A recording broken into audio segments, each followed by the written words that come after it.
வகுப்பு மாணவர்கள் எல்லாரும் பண்ண போகிறோம். உரையாடலின் தலைப்பு என்னென்னா, உயர்ந்தது கல்வியா அல்லது செல்வமா?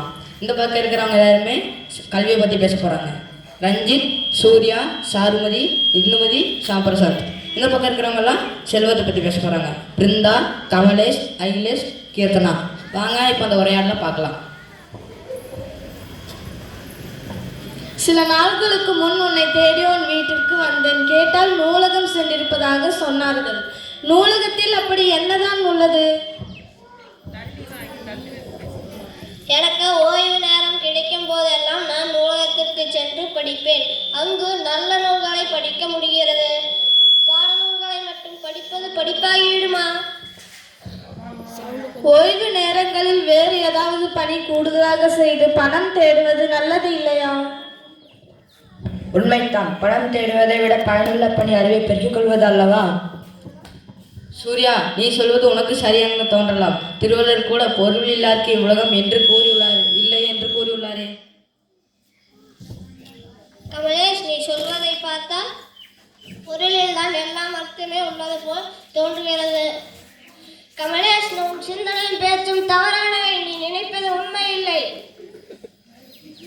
நூல்கள் என்பவை அறிவார்ந்த உண்மைகளை உள்ளடக்கியவை. அவை படிக்கும் போது வாழ்வின் விளிம்புகளோடு நெறிமுறைகளும் புலப்படும். உயிர் வாழ தேவையான உணவில் இருந்து உரையக்கூடிய இருப்பிடம் வரை எதையும் காசு கொடுத்துதானே பெற முடியும். குடும்பத்தில் நடக்கும் நல்லது கெட்டது என இவற்றில் எல்லாம் பணம் தேவையில்லையா? உண்மைத்தான். பணம் தேவையில்லை என சொல்லவில்லை.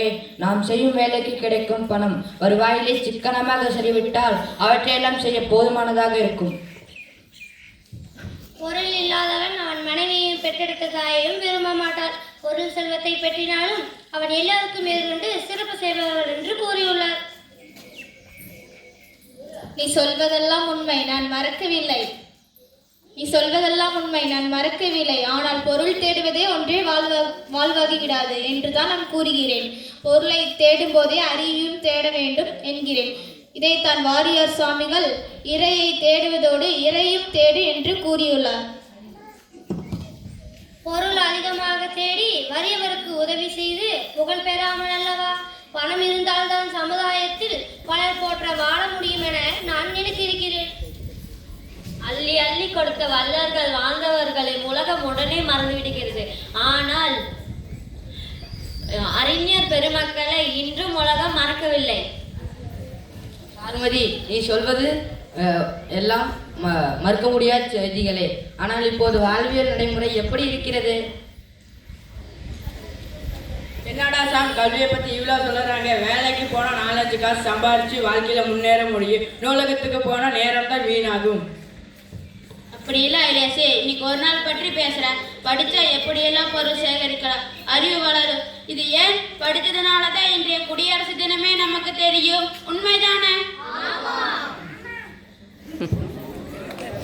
உண்மைத்தான். படிக்க படிக்க அறிவு பெறும். அதை பிறருக்கு கொடுக்க கொடுக்க மேலும் மேலும் வளரும். எதனாலும் எவராலும் அளிக்க முடியாது. மரணம் ஒன்றுதான் பெற்ற அறிவுக்கு முடிவு கட்ட முடியும். பொருளை இழந்தவனை எவரும் மதிக்க மாட்டான். பொருளை இழப்பதற்கு வாய்ப்புகள் அதிகம். அறிவு அப்படி இல்லை. தேவையான அளவுக்கு பொருளை தேட வேண்டும் என்பதை எவரும் மறுக்க முடியாது. பொருளை தேடும் போது அறிவையும் தேட வேண்டும் என நான் நினைக்கிறேன். நாங்கள் நூலகம் செல்கிறோம். இந்துமதி, உன் பேச்சு எனக்கு நல்ல தெளிவை ஏற்படுத்தி விட்டது. செய்யும் தொழிலால் கிடைக்கும் பொருளே போதும். இதற்குத்தான் வாழ்வில் ஒரு நல்ல நண்பன் வேணும் என்று பெரியவர்கள் கூறுவார்கள் போல. நானும் உன்னோடு நூலகத்திற்கு வருகிறேன். எனக்கு நல்ல நூல்களை தேர்ந்தெடுத்துக் கொடு. நாங்கள் நூலகம் செல்கிறோம். பாடநூல்களை படிப்பதோடு இல்லாமல் உலக பொது அறிவையும் கற்றுக்கொள்ள நாங்கள் எல்லாரும் நூலகம் செல்கிறோம். நீங்களும் நூலகம் சென்று உலக அறிவை கற்றுக்கொள்ளுங்கள். நன்றி.